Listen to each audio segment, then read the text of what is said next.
My name is Riley Bennett, and I am 29 years old. The box I held was small, wrapped in plain silver paper, its weight negligible against my palms. I was in the Willow Creek Clubhouse, the mandatory heart of the community, in our suburban neighborhood that tried way too hard to be charming. It smelled of manufactured vanilla from the HOA-approved soy candles flickering on the long table and the faint sweet decay of cut flowers that had to be exactly the right shade of white or you'd get a $250 fine for visual discord. The table was covered in a cheap lace runner that snagged on my watch as I sat down. It was a Sunday afternoon. The light outside was a flat, unforgiving white that bled through the large windows, exposing every smudge on the glass and every crack in the plaster that the covenants demanded you fix within 7 days or face escalation. This was Emily Whitaker's bridal shower. She stood across the room, a focal point of manufactured joy against a wall of fake peonies and hydrangeas that had been pre-approved by the Architectural Review Committee. Her friends, a flock of women in pastel dresses and professionally applied makeup, surrounded her. They laughed with their mouths wide open, a performance of delight for the benefit of an iPhone camera held by one of the bridesmaids. Emily's mother, Patricia Whitaker, better known to every homeowner in Willow Creek as Karen Whitaker, president of the HOA board, tilted her head, placed a hand on her hip, and smiled. It was a well-practiced expression, one I had seen her use for every community newsletter photo, every holiday card, every staged moment of her perfect neighborhood. My own mother had moved away years ago. The neighbors who once smiled at me now studied their napkins whenever Karen entered the room. She saw me. Of course, not seeing me was an active choice, a muscle she had exercised for 4 years until it had become strong and reflexive. I waited. Patience is a form of observation. I watched the other women present their gifts, large, ornate boxes filled with blenders and air fryers and expensive lingerie that complied with the no loud appliances after 8 p.m. rule. Each offering was met with a chorus of performative gasps and applause. The pile of presents grew on a designated table, a monument to a future Emily believed she was entitled to. Finally, during a lull in the ritual, when the photographer was changing a lens and the chatter had subsided to a low hum, I stood up. I walked the length of the table, the worn carpet muting my footsteps. The box in my hands felt colder now, heavier. Karen turned to me as I approached. Her smile tightened at the corners. "Riley," she said, her voice a little too bright. "I didn't think you'd make it." It wasn't a welcome. It was an accusation. "Wouldn't miss it," I said, my own voice flat. A stone skipping across a frozen lake. I held out the gift. She took it, her fingers brushing mine. Her nails were perfect ovals of pale pink. "For mornings you'll actually remember," I offered a small dry joke. It was a set of 2 heavy-bottomed glass tumblers custom engraved with the letter W for her fiancé's surname, Whitaker. Simple, classic, unbreakable, with the right care. Karen didn't laugh. She lifted the lid of the box just enough to see the contents and the small square tag tucked inside. My name, Riley Bennett, was written in black ink. Her eyes flickered from the tag to my face. The bright social mask fell away, revealing the hard, familiar contempt beneath. She placed the lid back on the box with a soft, definitive click. Then she pushed it back across the small space between us, her knuckles white, the silver paper crinkled. "Return the gift," she said. The words hung in the air, clean and sharp as a shard of glass. The hum of conversation around us died. A few of the bridesmaids glanced over, their faces a mixture of curiosity and discomfort. "Excuse me," I said, not because I hadn't heard, but because I wanted the moment recorded, etched into the memory of everyone present. I wanted witnesses. Karen's smile returned. But this time, it was different. It was a blade. "You heard me.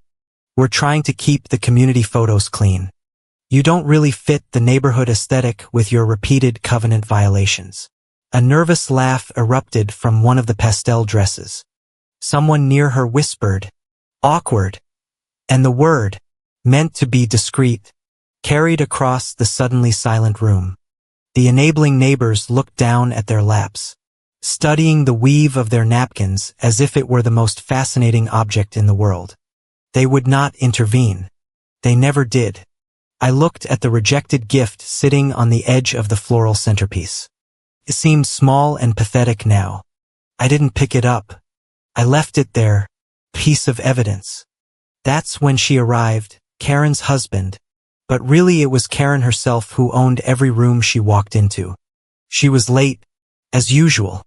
The scent of expensive perfume and self-importance preceded her. She was wearing a navy blue blazer, her graying hair perfectly styled. She was the picture of suburban success, the woman who paid the fines, the woman whose temper was the weather system the rest of us navigated. She greeted Emily with a kiss on the cheek and clapped her future son-in-law on the back. Her eyes scanned the room, taking in the scene. They landed on me, then flickered down to my left wrist. For a fraction of a second, her gaze rested on the faint silvery line of a scar near the bone. A pale crescent moon on my skin from the stress of that first $1,200 fine that nearly cost me my credit. It was barely visible anymore. A ghost of an injury. But she saw it. She always saw it. Her expression didn't change, but a muscle twitched in her jaw. Then she looked away, turning to the board treasurer, her face softening into a mask of neighborly affection. She had seen me, acknowledged the history between us with that single glance, and dismissed me all in under 3 seconds. It was a masterclass in silent intimidation. I felt the familiar coldness settle in my chest. It wasn't anger anymore. It was something harder, more precise. I reached down and picked up the gift box from the table. I didn't return to my seat. I walked to an empty chair by the door and placed the box on it, leaving it abandoned. Then I took out my phone. I held it up, feigning a text message. The lens was unobtrusive. I took a single high-resolution photograph of the room. I framed it carefully. In the shot, the long table, the faces of the guests caught in various states of unease. The neighbors still studying their napkins. Emily smiling again for her friends. Karen pouring herself a glass of water. In the background, a large ornate clock on the wall. The hands pointed to 3:47 p.m. The quality of the late afternoon light, the position of every person, the exact time. It was a perfect piece of context, a time-stamped alibi for the truth.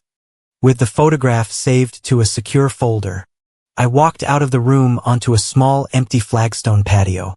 The air was cool and smelled of damp earth and the faint exhaust from the neighborhood's mandatory electric mowers.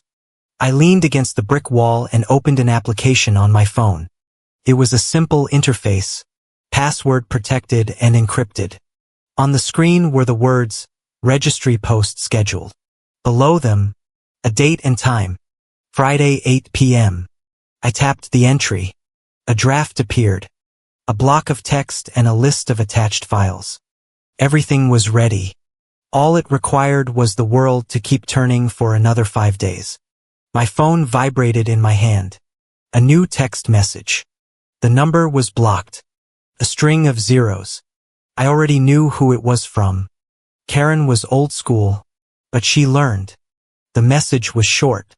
Stop poking the neighborhood, Riley. It wasn't a question. It was a command. The same command she'd been giving me in one form or another for 4 years. Stop complaining. Stop making things difficult. Stop telling stories. Stop. I stared at the words on the screen. She thought this was poking. She thought this was a petty grievance, a childish attempt to disrupt their perfect picture. She had no idea what was coming. She couldn't conceive of a world where her actions had permanent documented consequences. She lived in a world of plausible deniability, of violations that never happened, of fines that were explained away as for the good of the community. I deleted the message without replying. I slipped the phone back into my pocket. The cool glass and metal a solid, reassuring weight. I looked back through the window into the party. The laughter had started up again. A little strained, a little too loud. They were smoothing over the awkward moment, erasing it from the afternoon's official narrative. They were experts at erasers, but I was an expert in preservation. I had been collecting, documenting, and archiving for years. They thought my silence was acceptance. They mistook it for surrender. They were wrong. Silence is kindling. You don't burn a house down with a shout. You do it with a carefully placed spark, and you wait for the whole rotten structure to catch.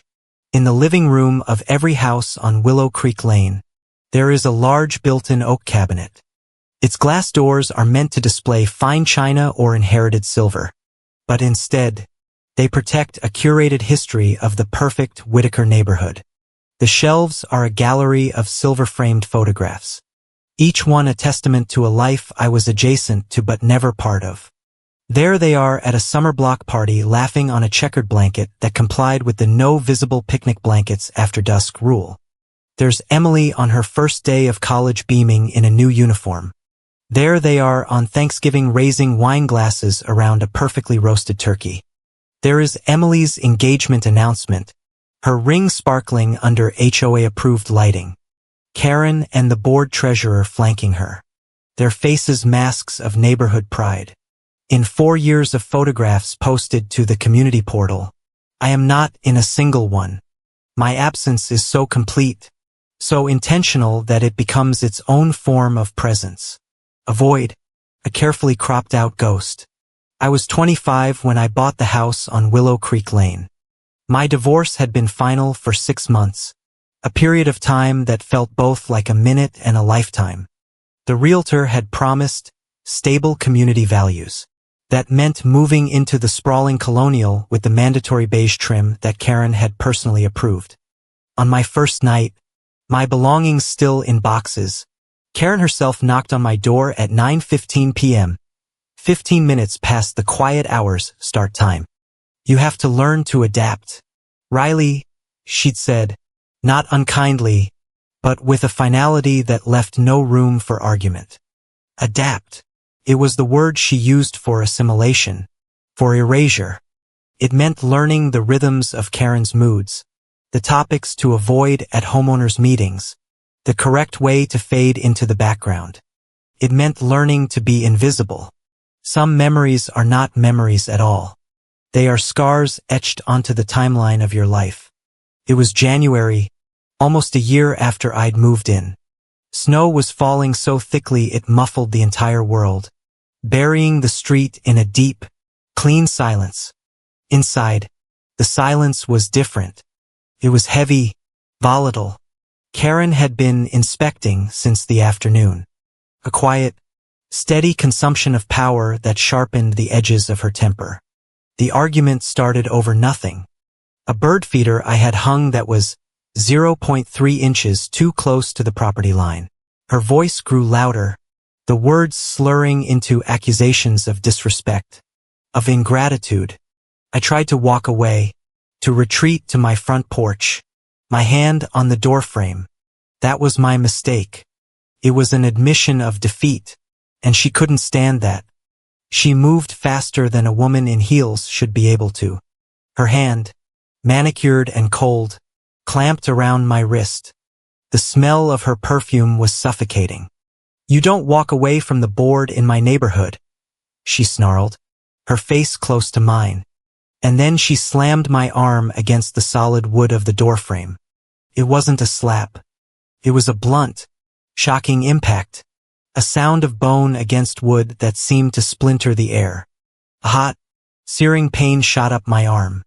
From the sidewalk, a neighbor's voice, thin and terrified. Patricia, enough. She let go. I stumbled back, clutching my wrist, the world narrowing to a tunnel of white-hot agony. She looked down at me, her eyes cold and assessing. She hadn't lost control. This was control. The neighbor came to the doorway, her hands fluttering uselessly at her sides. She looked at my face, at my arm. Karen. But she did not call the police. She did not suggest a doctor. She helped me inside with a bag of frozen peas and told me to get some rest. The snow kept falling outside, burying everything. The next morning, the sun was painfully bright on the fresh snow. The world looked clean, new, scrubbed of all evidence. At the emergency board meeting, Karen was sober and quiet, reading the covenant minutes. No one mentioned the night before. It was simply gone. Another event erased from the official neighborhood record. Later that afternoon, a photographer the board had hired for the annual directory arrived. "Smile, everyone," he chirped. We stood in front of the clubhouse. A perfect community unit. I wore a long-sleeve sweater, the thick wool hiding the swelling, blooming bruise on my wrist. In the finished photograph, which still sits on the second shelf of Karen's display cabinet at the clubhouse, I am smiling. It is the most violent image I own. That week, I went to the county hospital emergency room by myself, taking the bus after work. I told the triage nurse I had fallen on the ice. It was a plausible lie in a Willow Creek January.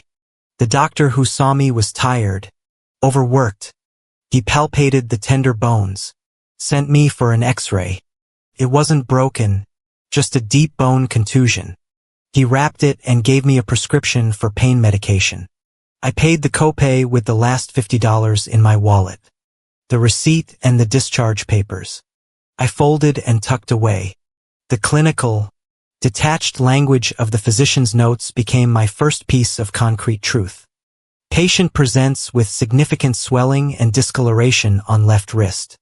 Reports of fall. Physical findings show contusion consistent with blunt force. Consistent with blunt force. The words felt like a verdict. Before the bruise faded, I took a picture of it in the harsh light of my bathroom. A road map of purple, blue, and sickly yellow.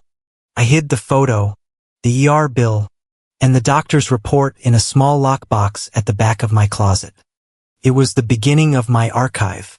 The neighborhood's conspiracy of silence was an unspoken agreement, but sometimes it was put into words.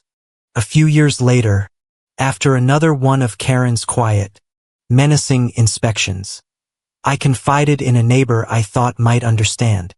Her response came as a text message, clinical and cold. "Don't ruin the community mood. Karen keeps property values high." It was that simple. A transaction.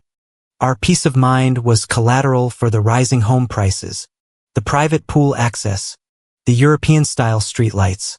My pain was an inconvenience to the neighborhood economy. I realized then that I was entirely on my own. So I developed a system. It had two parts.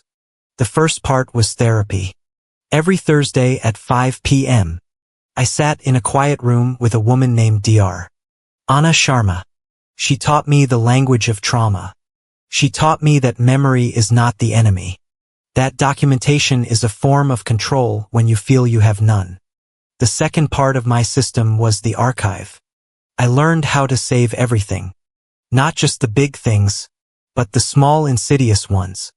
A violation notice, a date and time, the exact phrasing of a threat. I became a meticulous record keeper of my own life. 2 years ago, I made my most significant acquisition. It was a small digital audio recorder designed to look like a keychain charm. It was voice-activated, but I calibrated its sensitivity. It would only begin recording when it detected sound over a certain decibel level, the pitch and volume of Karen's shout. I carried it everywhere. My archive grew. It was no longer just one photograph and a single ER bill. It became a curated collection of evidence stored digitally in multiple encrypted locations. The final collection, the one I attached to the scheduled registry post, contained the following 3 audio files. The longest is 47 seconds. The shortest is the one that begins with Karen's voice, clear and sober, saying, "You think anyone will believe you?" 6 photographs of bruises taken over a span of 4 years. Each one timestamped. The locations vary. A wrist, a shoulder, the faint outline of fingers on an upper arm from when she escorted me off the property. 2 emergency room bills from 2 different hospitals, both paid in cash, both with physicians' notes describing injuries consistent with force rather than accident. 1 screenshot of a text message from a blocked number, the one I received after the bridal shower. Stop poking the neighborhood, Riley. This collection of data points was not assembled for revenge. I have repeated this to myself and to Dr. Sharma many times. Revenge is a chaotic emotional act. This is not that. This is a correction of the record. For 4 years, the official narrative has been the one on display in the clubhouse cabinet. A happy, successful, harmonious community. My archive is a footnote to that narrative. It is the real page. It is the truth that exists in the margins, outside the silver frames. I wasn't looking for retribution. I wasn't looking to ruin a wedding. I was looking for the truth to be heard, just once in a forum they couldn't control, in a language they couldn't deny. I was looking for the silence to end. When Karen said the words, "Return the gift," something in the architecture of my grief and patience shifted. It was not a moment of anger. It was a moment of profound ice-cold clarity. For years I had weighed the consequences of speaking out, always concluding that it would be my word against theirs. A messy, emotional battle I was destined to lose. I would be cast as the unstable, vindictive homeowner, the troublemaker looking for attention. They had spent 4 years building a fortress of plausible deniability. And I had no battering ram. But those 4 words spoken in public in front of a dozen witnesses were not a battering ram. They were a key. She had handed me the justification, the perfect, unassailable reason. She rejected my gift so I would return theirs, the gift of my silence. The transaction was clean. It was public. It was the permission I never knew I needed. That evening, back in the quiet of my small house, the city lights of Willow Creek a distant, indifferent glitter, I did not cry. I did not pace. I sat at my desk and opened my laptop. The machine whirred to life, its fan a soft mechanical sigh in the silence. My fingers were steady on the keyboard. There was no hesitation. The years of planning, of archiving, of waiting for an opportunity that was both legally sound and morally irrefutable had coalesced into this single point in time. I navigated to the website www.mapleregistry.com. Emily and her fiancé's smiling, professionally photographed faces greeted me from the homepage banner. "Help us build our future," the cheerful script read. Below it were categories: kitchen, honeymoon, fund, home, garden. And there, tucked away at the bottom of the page, was the feature I had discovered weeks ago during my initial reconnaissance, a small hyperlink. Leave a note for the guests. It was intended for sweet messages, for travel tips for out-of-towners, for last-minute updates about parking. It was an unlocked door. I clicked it. A simple text box appeared, not unlike a blog post interface. The cursor blinked. Patient, rhythmic pulse. I began to type. My first words were chosen for their disarming neutrality, their gentle tone of concern. Before you purchase a gift for Emily and her fiancé, I feel it is important for you as their friends and family to have a more complete picture of the neighborhood you are supporting. Please read this. The ellipsis at the end was deliberate. It was a pause, an invitation to lean closer, to wonder what could possibly come next. Beneath the text, there was an option. Attach files, PDF, JPG, MP3. This was the heart of the operation. I opened a folder on my desktop labeled simply Archive. Inside were the raw materials of my truth. I did not upload everything. That would be chaotic, overwhelming, a hysterical data dump. My approach had to be surgical. I had already compiled the key evidence into a single, cleanly formatted 5-page PDF document.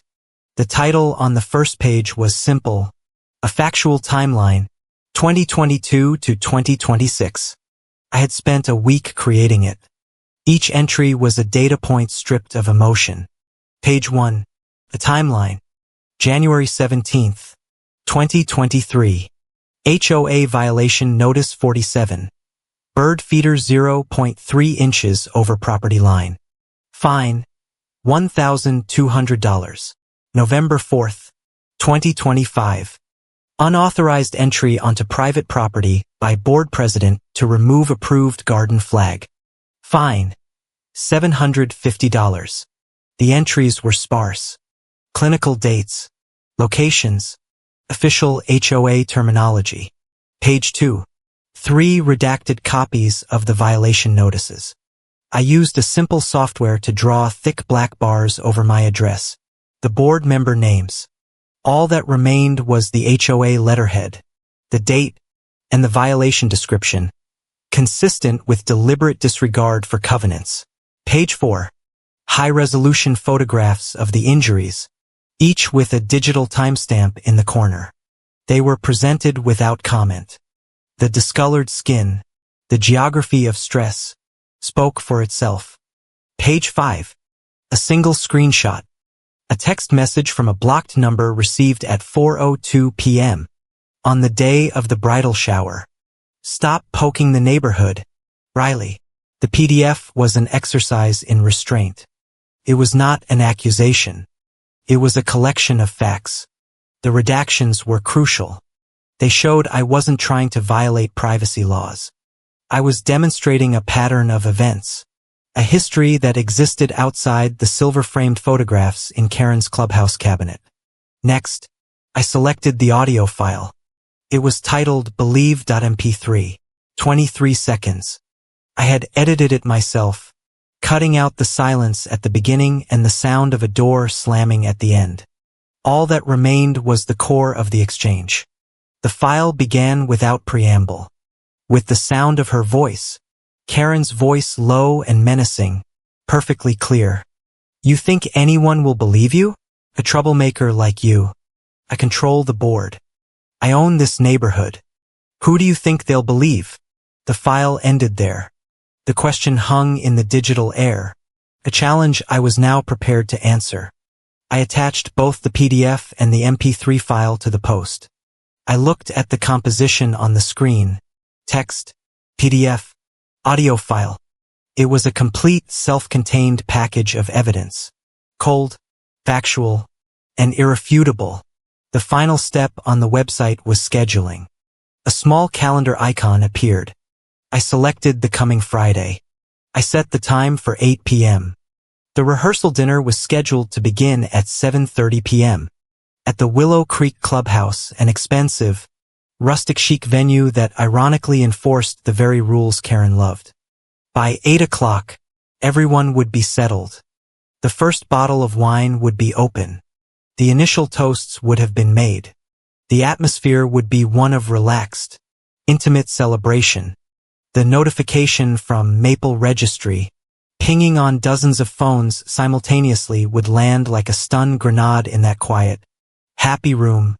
Maximum impact, minimal collateral damage to the venue or its staff. This was about them, not about a public scene. The scene would be contained within their own curated guest list. With the post scheduled, I closed the browser window. A strange calm settled over me. I walked to the bathroom and looked at my reflection in the mirror. My face was pale, my eyes dark. I saw the 25-year-old woman with the bruised wrist hiding behind the 29-year-old homeowner's features. I looked directly into my own eyes. "We're not ruining a wedding," I said aloud. The word "we" felt right. It was for both of us. "We are ending a lie." The reflection did not waver. We were in agreement. There was one last piece of preparation.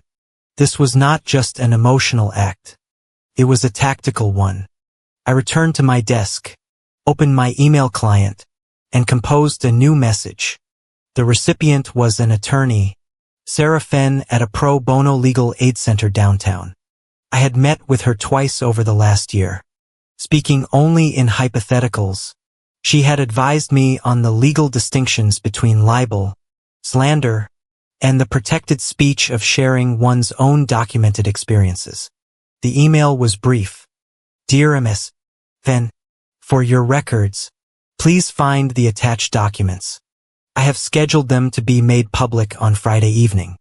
This is for your reference in case of any retaliatory action. All information presented is factual and documented. Thank you for your counsel. Sincerely, Riley Bennett. I attached the exact same PDF and MP3 file. I hit send. It was a digital dead man's switch. A copy of the evidence logged with a legal professional before the event.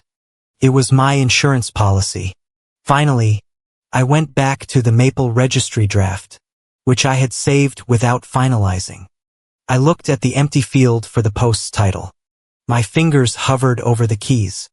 I thought of the small silver box sitting on the passenger seat of my car. Rejected. I thought of the years of forced silence.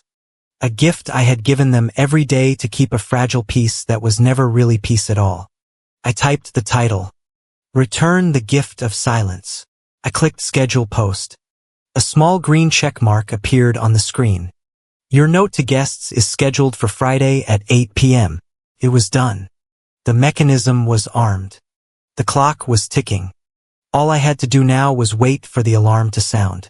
The Willow Creek Clubhouse was designed to look like an old expensive barn that had been scrubbed clean of any authenticity. Exposed wooden beams crisscrossed a vaulted ceiling from which hung elaborate iron chandeliers dripping with warm yellow light. The tables were long reclaimed wood affairs covered in crisp white linens that fell to the floor in perfect folds. At each place setting, a small tinted card displayed a name in swirling pretentious calligraphy. The name on the head table repeated on half the cards was Whitaker. The air smelled of roasted rosemary from the kitchens, melting candle wax, and money. It was a carefully constructed fantasy of rustic elegance. I walked in at 7:45 p.m. On my arm was Ryan, a senior programmer for my office. Ryan is a calm, methodical man who processes the world through logic and data.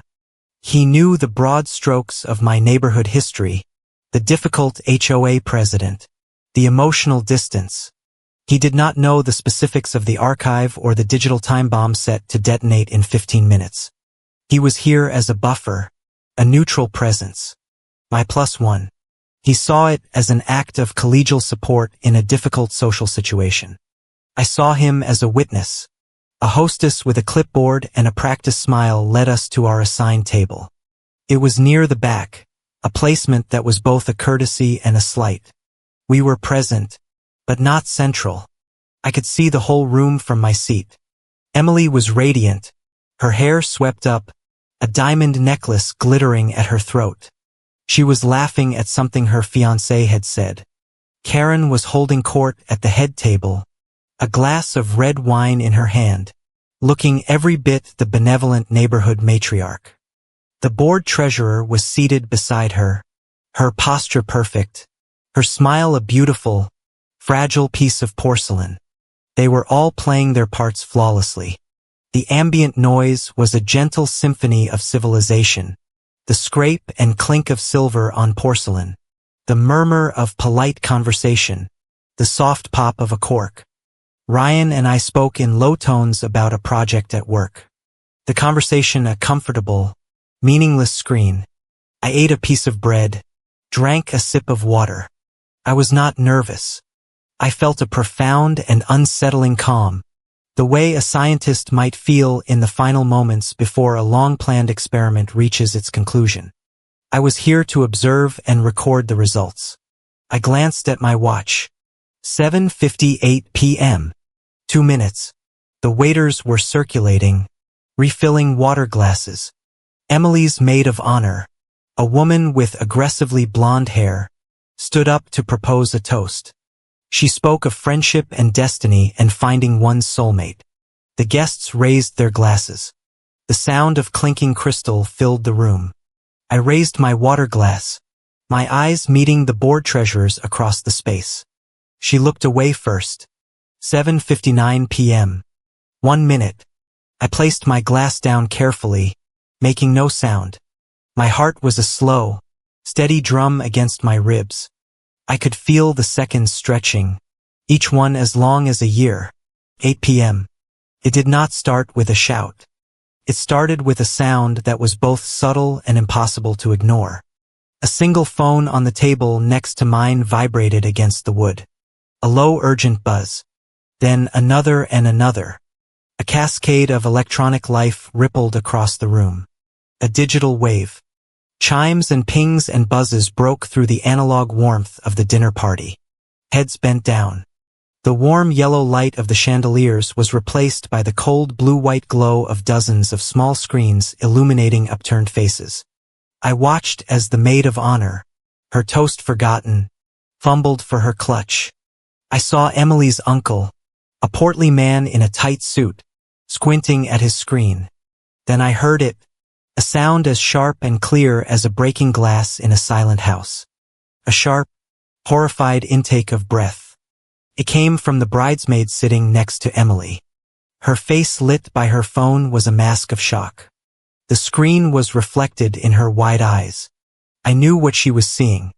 The email notification from Maple Registry, the subject line, a new update on Emily Whitaker's registry.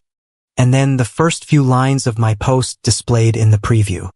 Before you purchase a gift, please read this.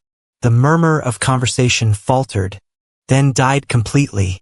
The silence that fell was absolute, heavy, and profound. It was the sound of a carefully constructed reality shattering. Emily looked around, a confused frown creasing her perfect brow. "What's going on?" she asked the room at large. The bridesmaid beside her simply held up her phone, her hand trembling slightly. Emily's eyes scanned the screen. I watched the color drain from her face, leaving her skin the color of her white linen tablecloth. Her gaze shot across the room and locked onto mine. There was no confusion in her eyes now, only a dawning, sickening comprehension. "Riley," she said, her voice a strangled whisper that somehow carried across the silent hall. "What is this?" Before I could answer, a chair scraped violently against the wood floor. Karen was on her feet, her face a thundercloud, her eyes blazing. She didn't look at me. She addressed the room, her voice a booming command meant to crush all dissent. "Turn it off," she ordered, her hands slicing through the air. "It's a virus, a scam, it's fake." A few people reflexively lowered their phones. Her authority was that ingrained in their social circle, but most did not. Their eyes were glued to their screens, scrolling, reading. A man near the front table had put his phone on speaker, and I could hear the tiny, distorted sound of Karen's own voice filling the space. "You think anyone will believe you?" Ryan, who had been quietly observing the scene, leaned slightly forward. He hadn't looked at his phone, but he had seen the one at the next table. He looked directly at Karen, his expression neutral, his voice calm and measured. "The audio is pretty clear," he said. The statement was simple, factual, and utterly devastating. It was an objective observation from a neutral party. It punctured Karen's blustering denial like a needle. Karen's head snapped toward Ryan, her eyes narrowing with venom for this stranger who had dared to speak the truth. A frantic, desperate tugging on my sleeve. I turned. It was the board treasurer. She had moved from her seat and was now standing beside me, her face pale and crumpled with panic. "Please," she whispered, her fingers digging into my arm.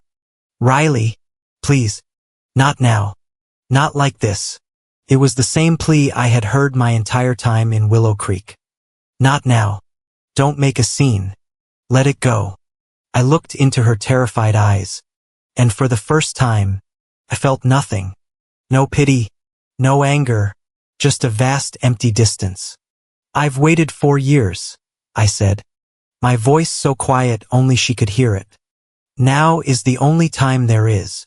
A man in a black suit was now moving purposefully toward our table. The hall manager. He had the stressed professional calm of someone who had dealt with drunken uncles in wedding brawls before. But this was something new.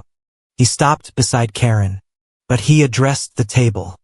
"Excuse me," he said, his voice low but firm. "I just received a telephone call from a representative at the Maple Registry website. They've been alerted to a controversial post. They are required to verify the author before they consider taking any action. They need to know if the person who posted it, Ms. Riley Bennett, is present and can confirm she is the one who wrote it." The room was a vacuum. The air was thick with unspoken questions. The manager turned his gaze to me. It was not an accusation, just a question that required an answer. Karen stared at me, her face purple with rage, daring me to speak. Emily looked at me, tears welling in her eyes, a silent plea for me to undo what I had done. The board treasurer's hand was still on my arm, a dead weight. This was the moment, the culmination of everything, the end of the silence. I met the manager's gaze. I did not raise my voice. I spoke into the absolute stillness of the room. My words clear, precise, and unwavering. "I am Riley Bennett," I said, "and I stand by every line." My statement hung in the air, clean and absolute. It was not an argument. It was a position. The manager, a man clearly unequipped for this specific type of crisis, gave a stiff, formal nod. The verification he needed had been provided. What happened next was no longer a matter for the venue, but for the neighborhood, whose facade had just been publicly dismantled. But the narrative was no longer contained within the warm wood-paneled walls of the Willow Creek Clubhouse. In the digital world, time and distance are meaningless. The story had already escaped. Before the manager had even finished his sentence, a screenshot had been taken. A woman at a corner table, the sister of one of Karen's business partners, captured the entire post on her iPhone. The image was cropped and sent to the private Willow Creek Neighbors Facebook group.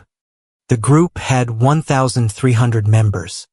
It was the digital town square, a place for trading lawn care tips, complaining about school policies, and most importantly, disseminating high-stakes local gossip with the speed of a contagion. The caption was simple. "Anyone else see this on Emily Whitaker's wedding registry? Unbelievable." The first comment appeared in 17 seconds. "OMG, that's Patricia Whitaker, right? Our HOA president." The second, "I'm at the rehearsal dinner right now. You can cut the tension with a knife." The third, "Someone just shared this to the Northwell County Weddings group." The second group was a forum for brides-to-be and vendors. It was a professional network, and the introduction of my post into that ecosystem was like dropping a match into a fireworks factory. A guest from the groom's side, a cousin named Mark, saw the post there and tagged Emily's older brother. His comment was a public detonation. "Is this the bride's mom? Emily, you need to see this. Man." The number of shares, previously a trickle, became a flood. The post was no longer just about the Whitakers. It was now about the entire neighborhood being unwillingly stapled to a public scandal the night before the wedding. The real-world consequences began to manifest, not as emotional outbursts, but as a series of quiet, professional calculations of risk. The hall manager's phone began to vibrate incessantly in his jacket pocket. He excused himself, walking quickly toward his office. A few minutes later, he returned, his face pale, and whispered something to the wedding planner. The first domino was the DJ, a young man who ran a popular local entertainment company. His text to the planner was concise. "Seeing some very concerning info online about the Whitaker wedding. My contract has a safety and conduct clause.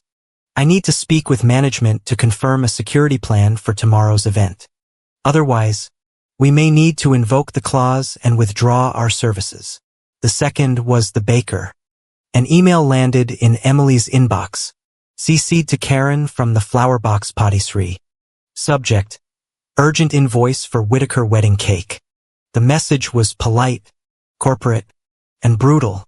Dear Emily and Patricia, in light of certain information that has recently come to our attention online and given the potential for event disruption, our company policy requires us to request the remaining 100% of the balance be paid in full by 9 a.m. tomorrow morning. To mitigate our controversy risk, failure to do so will result in the cancellation of your order. The cake, a 5-tiered monstrosity Emily had spent 3 months designing, was now being held for ransom. The third call was to a number that was never meant to be involved. The St. Jude's Community Church, where the ceremony was to hold, had a secretary who was also a member of Willow Creek Neighbors. She saw the post and in a fit of moral panic called the parish priest. Father Michael. The wedding planner's phone rang again. It was the priest himself. His voice was gentle, troubled. I've just been made aware of some grave allegations concerning Ms. Whitaker. Perhaps it would be prudent for the family to come in for some pastoral counseling before the ceremony. We must ensure the sacrament is entered into with clear hearts. It was not a cancellation. It was a spiritual checkmate. My own phone buzzed. It was not a friend or family member. The message was from a verified account on a secure messaging app. My name is Amelia Vance. I'm a reporter with the Willow Creek Gazette. We've received multiple tips about a post on the Whitaker wedding registry. Would you be willing to speak with me and provide your side of the story? The temptation was there to tell the whole world everything, to have my narrative shaped and amplified by a professional. But that was not the plan. The plan was about truth. Notre spectacle. I typed my reply, my thumbs sure and steady. It was 2 sentences. I have no further comment. The documents I shared contain the relevant facts. I paused, then added one more line. My only goal is to end a history of silence, not to create a spectacle. I hit send. I would not become their circus. The facts would stand on their own. Across the room, the groom's party had formed a protective huddle around the fiancé. One of his groomsmen, a large, loyal friend from his college football team, posted a comment on the original Facebook thread. I've known the groom for 10 years. If this is true, and if she's known about it, we won't be standing up there with her tomorrow. Period. The line had been drawn. The scandal was now a test of the family's own character. Karen finally reacted. She couldn't control the registry. She couldn't control the Facebook groups, but she could control her own social media. An Instagram story appeared. It was a video shot in selfie mode, a soft focus filter blurring the edges of her tear-streaked face. I can't believe I have to post this, she began, her voice thick with practiced victimhood. My daughter's wedding is being attacked by a disgruntled resident with a long history of covenant violations and causing trouble. Please keep our neighborhood in your prayers as we deal with these horrible, baseless lies. 5 minutes later, the comments on all her recent photos were disabled. She had built a wall, but the city was already on fire inside. Then the final definitive email arrived in my inbox. The sender was legal at Maple Registry. The subject line was official and direct. Regarding your user-generated content, Dear Ms.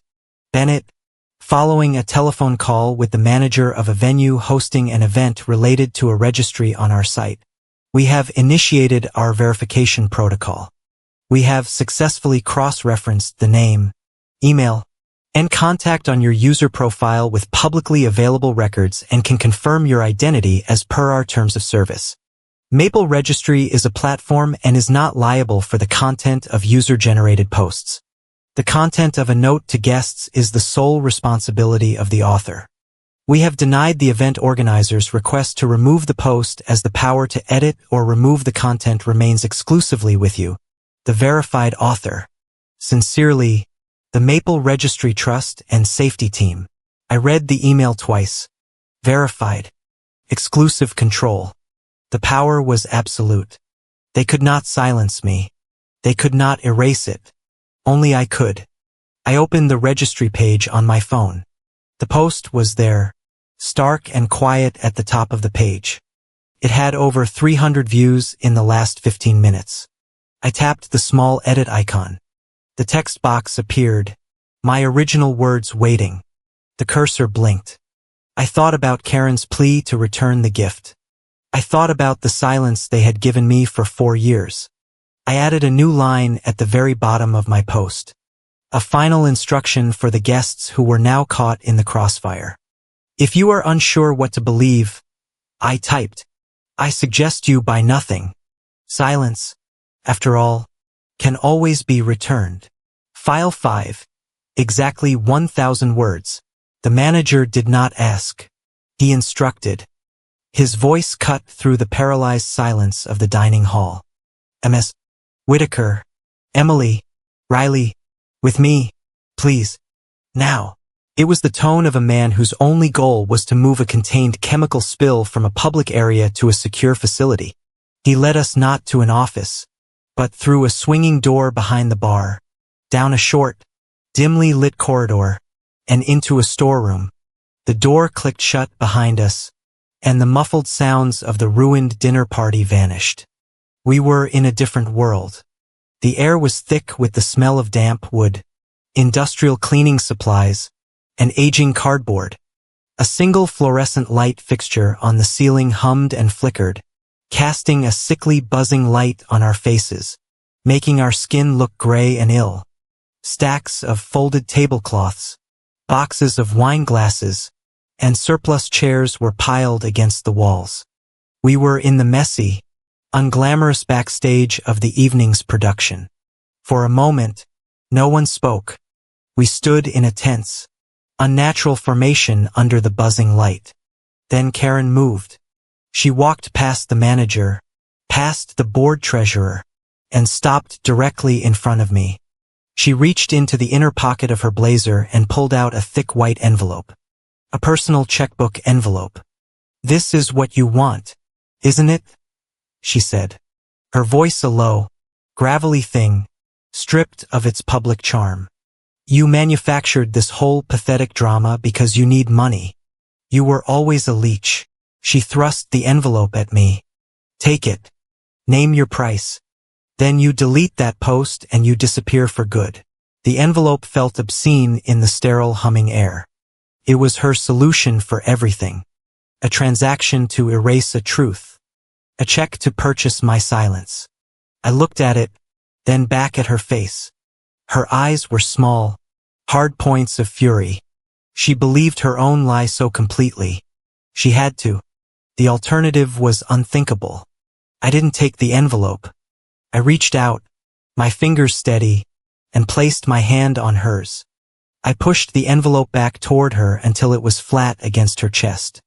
"I didn't need your money, Karen," I said, my voice as quiet and steady as my hand. "I needed a fair neighborhood. You gave me ER bills." Her face contorted. A brief, ugly flash of shock that I had dared to touch her, to refuse her power. Emily's voice, a raw shriek that was jarringly out of place in her couture dress. She lunged forward, her face blotchy with tears and rage. "You couldn't just stay away. You had to ruin everything. You are ruining my wedding." I turned my head to look at her. "This was never about your wedding, Emily. This was about the 4 years of block parties and holidays and community meetings where you all sat around a table and pretended none of it ever happened. The wedding was just the first time you invited the public to watch." "That's enough," Karen snarled. "You're delusional. You have no proof. Slander is a crime, Riley. I will sue you into the ground." This was the moment I had prepared for, the legal threat, the last bastion of a powerful woman who believes the law is just another weapon she can afford to buy. I reached into my purse and pulled out a folded piece of paper. It was a single sheet, a summary printed on the letterhead of Sarah Fenn Legal Aid. I held it out not to her but toward the manager who was watching the scene with the terrified eyes of a man seeing his professional life flash before him. This is a summary of my legal position prepared by my counsel, I said, my voice taking on the cool, formal tone of a deposition. It outlines the legal precedent protecting a victim's right to narrate their own experience. The post contains no libel because it is based entirely on a factual documented record. I did not offer opinions. I provided verifiable data. All sensitive personal information was redacted to protect institutional privacy. The content is protected by the most powerful defense there is, the truth. Karen stared at the paper as if it were a snake. She would not take it. A small broken sound came from beside me. The board treasurer. She had been silent until now. A ghost in the background. Riley, she whispered. Her voice a threadbare thing. Riley, I'm sorry. I'm so sorry. I just thought it was all in the past. I thought we had moved on. Moved on. I looked at her and the ice in my veins finally cracked just a little. You don't move on from a broken wrist, Karen. Heals, but it always heals differently. It remembers the break. You didn't want to move on. You wanted me to forget. I reached into my pocket and took out my phone. My thumb moved to the audio folder. There were 3 files. The world had heard the first one. This one was different. This one was for her. I pressed play. The file was 11 seconds long. The audio quality was imperfect, slightly muffled, recorded from inside my jacket pocket 2 years ago during a discussion in her office. But the voices were unmistakable. First, the board treasurer's voice, high and pleading, laced with a fear she never showed anyone else. Patricia, stop. Please, just stop it. Then a beat of silence. And then a sound, a dull, heavy thud. It was not a slap. It was the sound of a body hitting a wall, of air being forced from a person's lungs. The recording ended in the humming silence of the storeroom. The sound seemed to echo. The board treasurer made a noise like a dying animal and covered her mouth with her hands. Emily stared, her face a canvas of dawning horror, as if she was finally understanding that the monster in her neighborhood was real. Karen's face was no longer red with anger. It was white with pure animal rage. The mask was gone. The benevolent president, the successful community leader, all of it evaporated under the buzzing fluorescent light. All that was left was the thing that had slammed my wrist into a doorframe all those years ago. You? She growled, and she lunged. It happened fast, but the manager was faster. He was a surprisingly solid man, and he stepped directly into Karen's path, planting his hands on her chest. Ma'am, you need to calm down. That's enough. Karen struggled for a second. A powerful woman and used to being restrained. Before she seemed to realize where she was, she shoved the manager back. Not violently, but with enough force to create space. I hadn't flinched. I hadn't even stepped back. I just looked at her. That audio file, I said, my voice cutting through the aftermath of her lunge, is part of a supplementary report I filed with the Northwell County Sheriff's Department this morning. It's an addendum to my original statement from 2023, the one I made when I told the urgent care nurse I fell. I let that sink in.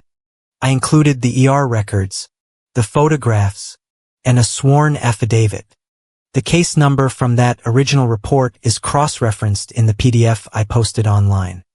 It's redacted from the public, of course, but the unredacted version I sent to my lawyer this afternoon. It's not redacted for law enforcement. They have everything. A heavy silence. The final move had been made. I had not just brought the truth to the neighborhood. I had delivered it to the state. As if on cue, the door to the storeroom opened. The sudden influx of light and sound from the corridor was jarring. A man stood in the doorway. He was tall, wearing the uniform of the Willow Creek Sheriff's Department.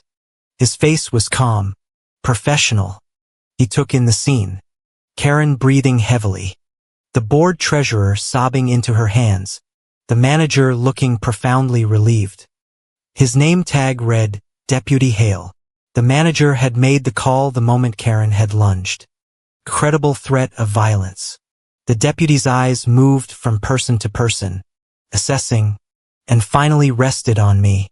"We received a call about a disturbance," he said, his voice the most reasonable thing I had heard all night.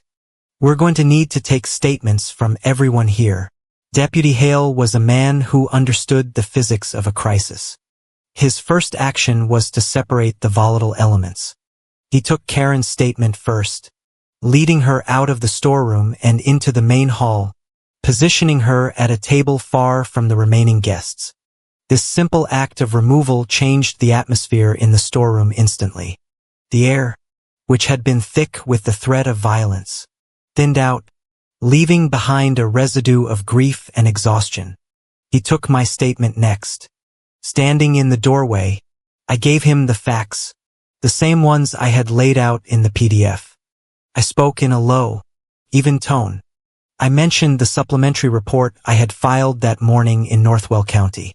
I gave him the name of my legal aid lawyer, Sarah Finn. He wrote everything down in a small notebook, his expression unreadable. When I was finished, he nodded. "Okay, Ms. Bennett, you can wait in the hall. Please don't leave the premises." I stepped out of the storeroom, back into the surreal theater of the rehearsal dinner. Most of the guests were gone. A few clusters remained, speaking in hushed, urgent tones. The long white tables were littered with half-empty wine glasses and abandoned bread rolls. The fantasy had been irrevocably broken. My gaze fell upon the gift table. It was an island of cheerful, oblivious color in the wreckage of the evening. Toasters and towels and crystal vases, all wrapped in bright paper and ribbons. And there, sitting just to the side, where a waiter must have moved it, was my small silver-wrapped box. The gift Karen had told me to return. I walked over to it, my footsteps silent on the thick carpet. I reached out and touched the crisp edge of the wrapping paper. It was cool and smooth beneath my fingertips. And in that moment, under the warm yellow lights of the empty hall, the meaning of the last week, the last 4 years, inverted itself with the force of a physical blow. "Return the gift." Her words, a command, an expulsion. But she was wrong. I was not the one who had been commanded to make a return. I was the one delivering it. The gift they had given me. The entire Whitaker neighborhood was silence. It was a heavy, shapeless thing, a gift I never asked for. They wrapped it in the guise of community unity, of not making a scene. They presented it to me on my first violation notice, on every holiday, after every slammed door and hissed threat. They expected me to keep it forever, to store it somewhere deep inside me where it would fester and rot. But I had not kept it. I had taken their gift of silence, and I had packaged it. I curated it. I documented its weight and its texture and its terrible dimensions. I put it in a box made of facts and evidence, tied it with the ribbon of their own hypocrisy, and I had placed it on the one table they couldn't clear away, their public wedding registry. I had returned the gift.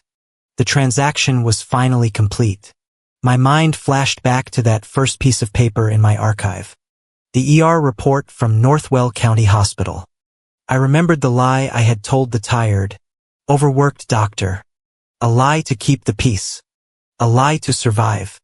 His pen had scratched across the form, recording my fiction as fact. Patient reports fall. For years, that phrase had been a source of shame, a testament to my own complicity in my own silencing. But this morning, in the sworn affidavit I had filed with the sheriff's department, I had corrected the record. I had crossed out that lie with a truth that felt as solid and real as the pen in my hand. In the narrative description of the event of January 17th, 2023, I had written, "She grabbed my arm and pushed me against the doorframe." Not fell, pushed. It was a small change, one word for another, but it was everything. It was the difference between being a victim of circumstance and a victim of a crime. It was the sound of a lock clicking open after 4 years. As I typed that word, I had noticed something. My hand, which for years had carried a faint, almost imperceptible tremor, was perfectly still. A hand rested gently on the back of the chair beside me. I turned. It was Ryan. He had been sitting quietly at our abandoned table, watching me. He didn't offer empty platitudes. He didn't say he was sorry for what happened. He just looked at me, his expression one of quiet, solid certainty. "Riley," he said, his voice low, "you're not alone in this." And I knew it was true. I had my lawyer. I had the deputy taking statements in the next room. I had Ryan, a colleague who had become something more, a grounding presence in the storm. The architecture of my isolation had been a lie. His simple statement of support was the final piece of confirmation I needed. It was time for the next step. Not about the past, but about the future. I took out my phone. I opened my encrypted messaging app and found the contact for Sarah Finn. My thumb moved across the screen, typing a message I had thought about for months, but had never been ready to send until now. Ready to proceed with protective order. I hit send. There was no hesitation. It was not a question. It was an instruction. A definitive move from defense to offense. A legal wall that I would now begin to build. From the far end of the hall, a sudden burst of music made me jump. The DJ, who had apparently been instructed to carry on, was doing a sound check for the next day's event. The tiny synthesized opening chords of a Journey song echoed through the cavernous empty room. The sound was so jarringly normal, so grotesquely cheerful. It was absurd. The music of 1,000 happy weddings. A soundtrack for a life I had never known. Playing over the scene of my own quiet liberation. I looked from the gift table to the storeroom door. Deputy Hale was now speaking with Karen and the board treasurer. I could leave. I could walk out the front door, get in my car, and drive away from all of this. I could let the legal system and the social fallout run their course without me. It was what the 25-year-old woman inside me wanted to do. Run, hide, disappear. But I was not her anymore. I would not leave. I would not hide in the shadows while my life was being discussed. The time for being a ghost in my own story was over. I would stand here in the wreckage of their perfect party, and I would let the truth find its proper place right here in the open. I turned from the gift table and walked back toward the storeroom. The board treasurer was standing just inside the doorway, her arms wrapped around herself. Her eyes met mine for a fleeting second. In them, I saw a universe of shame, of regret, of a fear so deep it had calcified her soul. But for the first time in my entire time in Willow Creek, she did not look away and whisper for me to be quiet. She did not motion for me to stop. She simply held my gaze for a moment. Her silence no longer a command, but a confession. It was a crack in the dam of her denial. The first drop of water seeping through. I stopped just before the doorway and caught my reflection in the polished metal of a large industrial serving cart parked against the wall. The fluorescent lights of the corridor were harsh, unforgiving. They stripped away all artifice. I saw a woman with tired eyes and a straight spine. I saw the faint silvery scar on my wrist. No longer a mark of shame, but a part of a map that had led me to this exact moment. Karen had called me a troublemaker. She was wrong. The person staring back at me from the polished steel was not a troublemaker. She was a survivor. The morning of the wedding dawned cold and gray, the sky over Willow Creek the color of unpolished steel. I did not sleep. I sat at my small kitchen table, a mug of black coffee steaming in my hands, and I watched the light change. The night had been a long, silent vigil, waiting for the fallout of the rehearsal dinner. My phone had remained quiet, a silence that was more unnerving than a barrage of angry texts. They were regrouping, planning a counteroffensive. I was simply waiting for the world to catch up to the truth. The first ping came at 8:10 a.m. It was not from a person, but a system, an automated email from the Willow Creek Courier Service. The subject line was stark, impersonal. Delivery update package. Return to sender. I opened it. The body of the email contained the tracking number and a short, emotionless message. Our driver attempted delivery of your package to the Whitaker residence. The package was refused by the recipient. It is being returned to the original shipping hub and will be sent back to you within 3 to 5 business days. Attached was a single low-resolution image from the driver's handheld device as proof of the attempted delivery. It was a photo of my small silver-wrapped box. Affixed to the front was a large aggressive red sticker in bold white all-caps letters. Spelled out a single word: return. Karen had refused the package.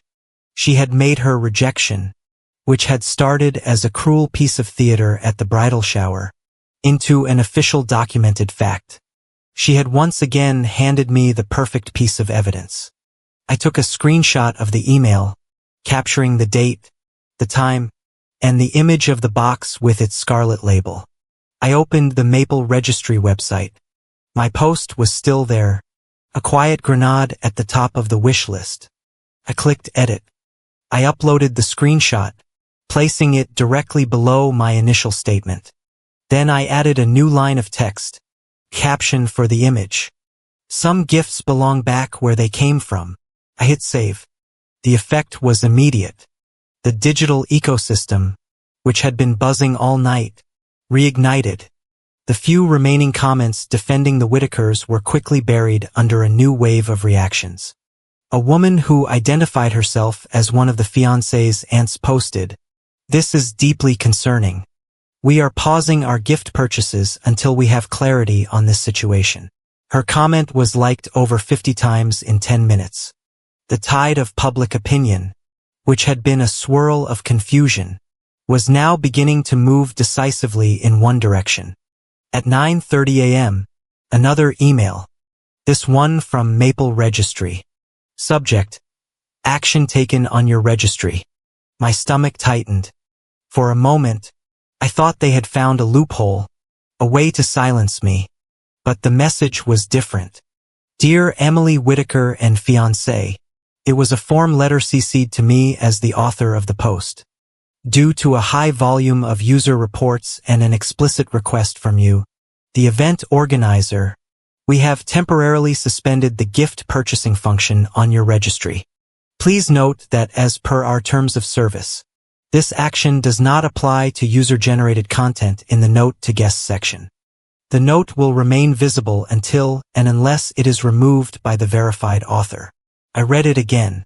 They had shot themselves in the foot. In their panic, they had shut down their own ability to receive gifts, but they had not been able to remove the reason why.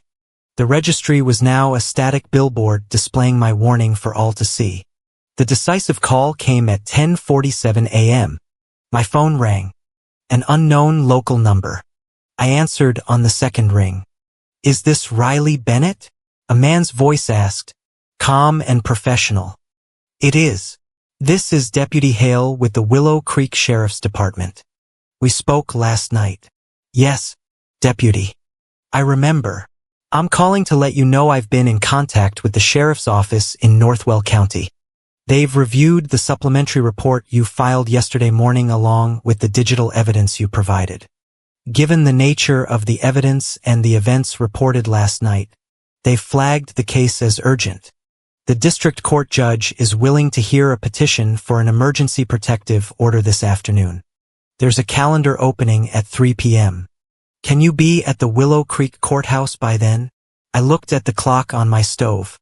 10:48 a.m. The wedding ceremony was scheduled to begin at 4 p.m. St. Jude's Community Church. An hour's difference. An eternity. The legal system, so often a slow, grinding machine, was suddenly moving with the speed of a bullet. "Yes," I said, my voice clear and steady. "I'll be there." "Good.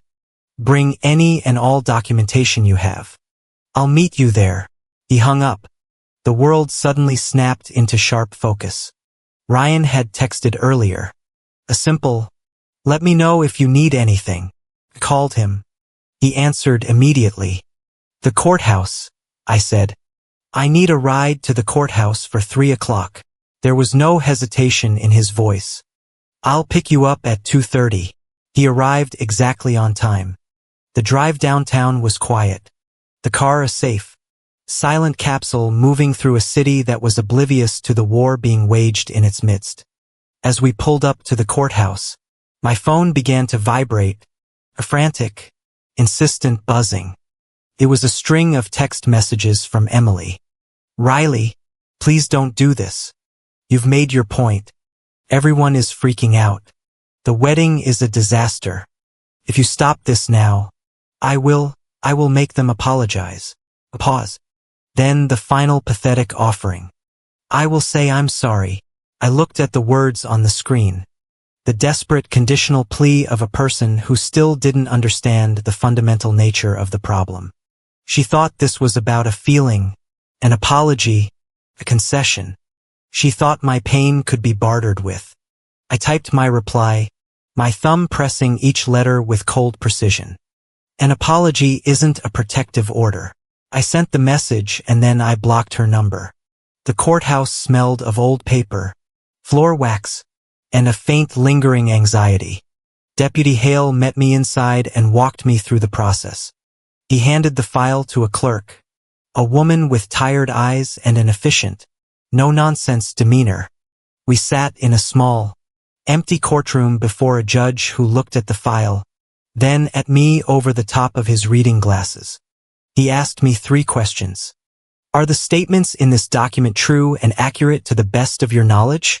Do you believe you are in immediate danger of harassment or harm from the individual named herein, Patricia Whitaker? Do you understand that this is a temporary order pending a full hearing?" To each question I answered, "Yes, Your Honor." He nodded, made a notation on the file, and handed it back to the clerk. She picked up a heavy wooden-handled stamp. She brought it down on the front page of the order with a loud, satisfying thud that echoed in the quiet room.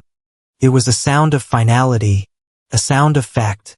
She handed me the copies. There it was in crisp black ink beneath the seal of the state.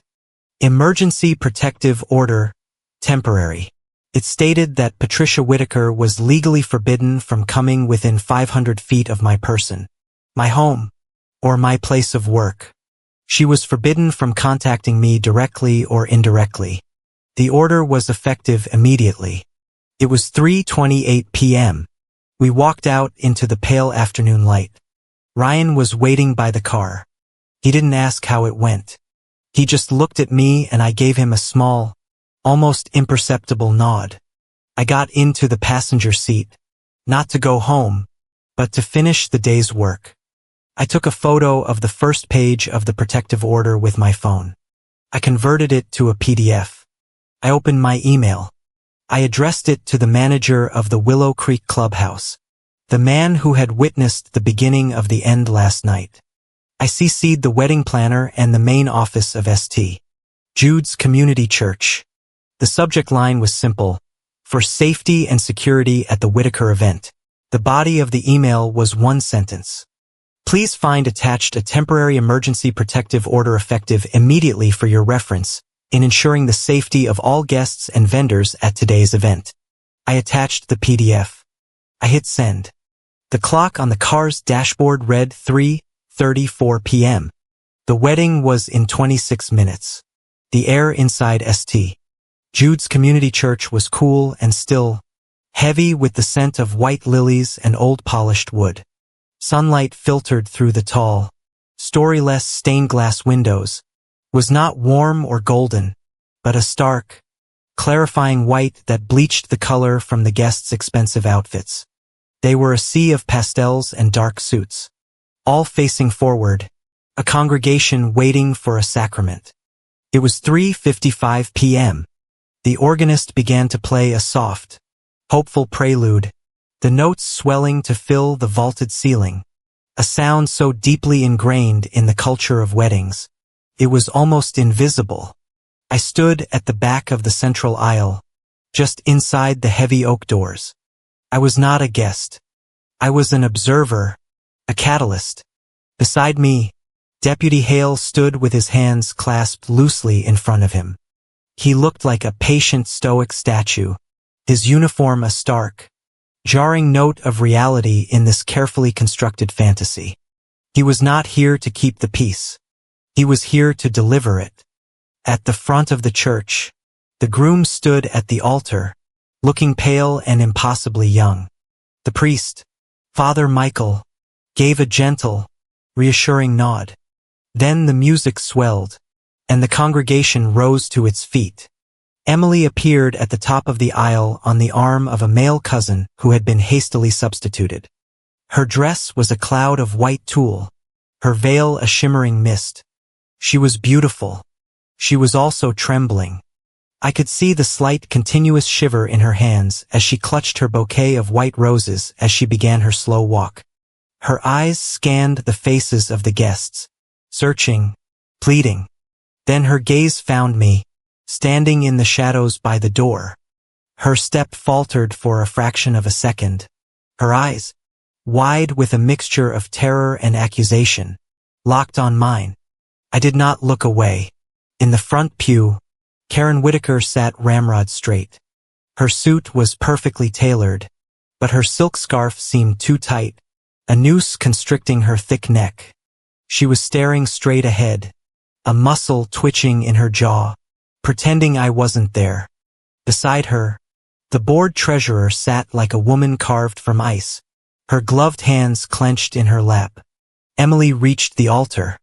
The music softened, then faded into a reverent silence. The priest smiled. "Dearly beloved," he began, his voice a warm, familiar comfort. "We are gathered here today in the sight of God to join this man and this woman in holy matrimony." That was the cue.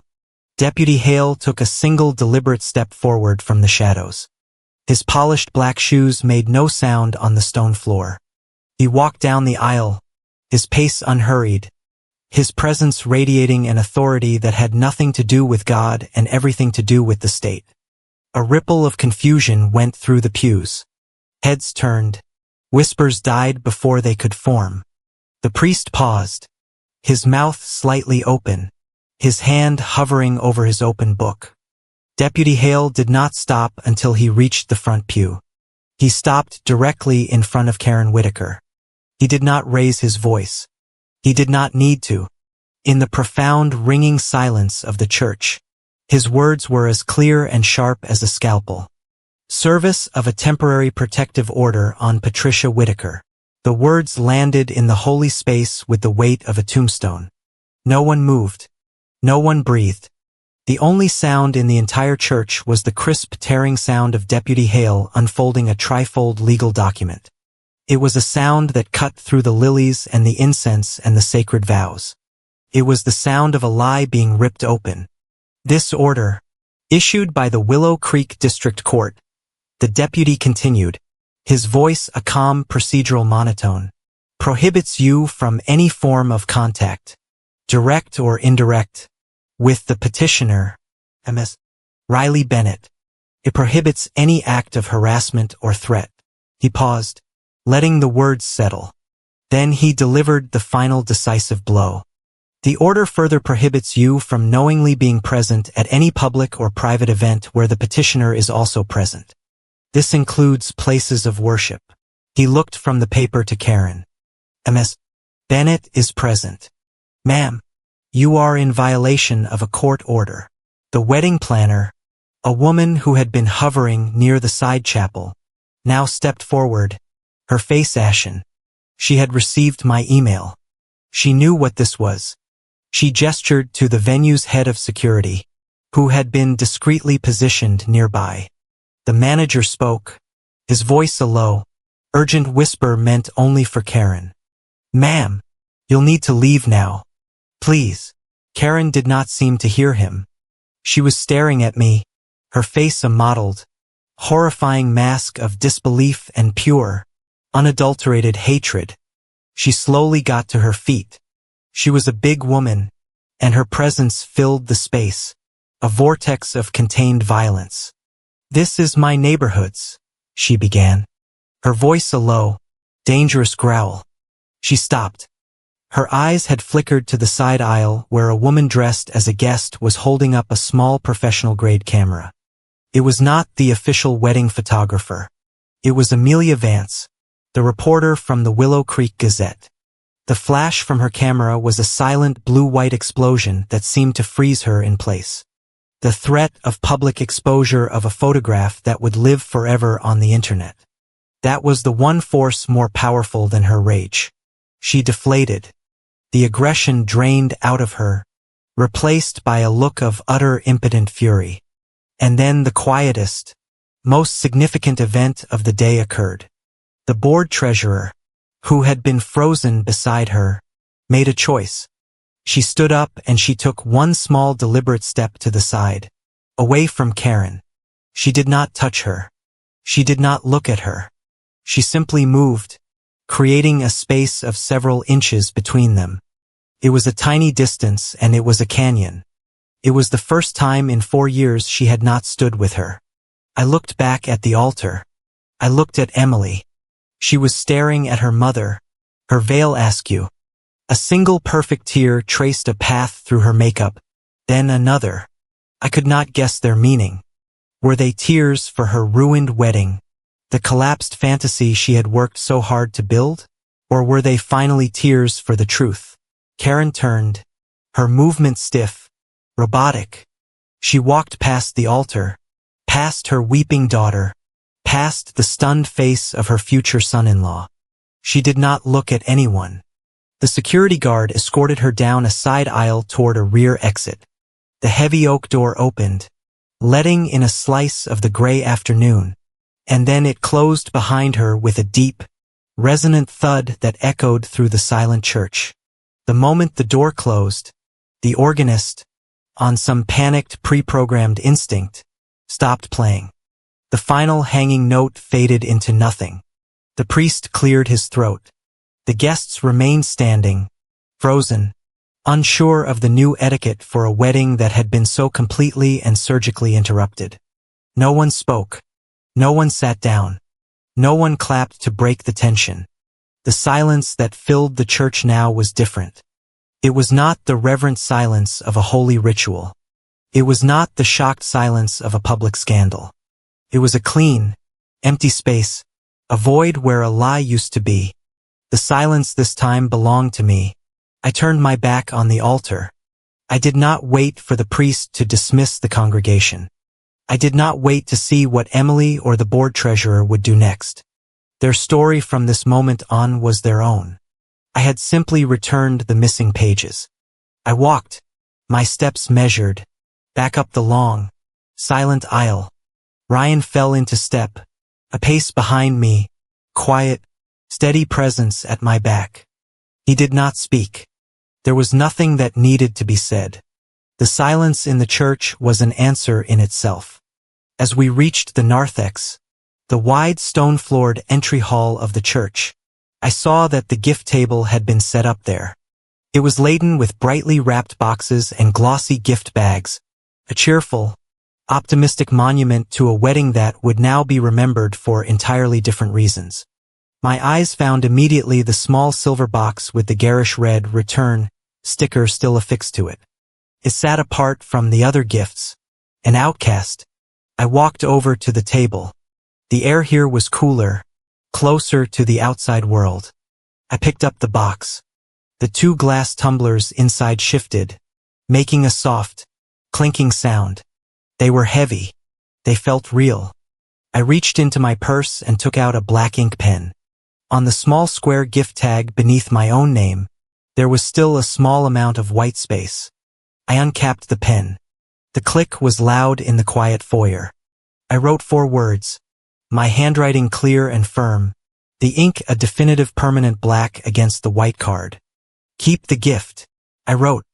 And then on the line below it, I returned the silence. I placed the box back on the table, not separate from the others, but right in the center of the display. I turned it so the tag with my final message was facing forward. A final correction of the public record. Deputy Hale was standing by the large main doors, holding one open for me. As I approached, he gave me a short, professional nod. It was not a gesture of congratulations or pity. It was a gesture of acknowledgement, a simple factual confirmation that his duty here was done. The door swung open and I stepped out from the cool, lily-scented air of the church into the raw gray light of the afternoon. The world outside felt muted. The colors of the cars and the trees washed out under the heavy sky. Felt real. My phone vibrated in my pocket. A single final pulse. I pulled it out. It was one last automated email notification from Maple Registry. A summary of the post's activity before the purchasing function had been suspended. The subject line read, "Your note has been viewed 2,347 times. Over 2,000 people. More than the entire population of some of the small towns I grew up in. More than enough." I looked at the number on the screen. It was not a score. It was not a measure of victory. It was simply a data point that confirmed my mission was complete. The truth was no longer locked in my archive or in my memory. It was in the world. It had been seen. Could not be unseen. My work was done. I pressed the button on the side of the phone and the screen went dark. I did not need to watch the number climb. I did not need to read the comments. I did not need any more people to believe me. The truth was now standing in its proper place, and it no longer required my protection. A sudden cold gust of wind swept across the church steps, whipping a strand of hair across my face. It was a sharp, clean feeling. The wind blew across my left wrist, the one that bore the faint, silvery scar. On instinct, I clenched my hand into a fist. I looked down at it. For the first time in as long as I could remember, it was perfectly, completely still. The tremor was gone. Ryan came to stand beside me, not speaking, just waiting. I looked at the stone steps leading down to the street, to the rest of my life. I did not look back at the tall oak doors of the church. I did not look back at the stage where their lives had been so publicly and irrevocably altered. There would be no epilogue for the people who had forced my silence. Their story would continue, but I was no longer a character in it. I had written myself out of their narrative. I took the first step down, then the next. The stone was solid and cold beneath my feet.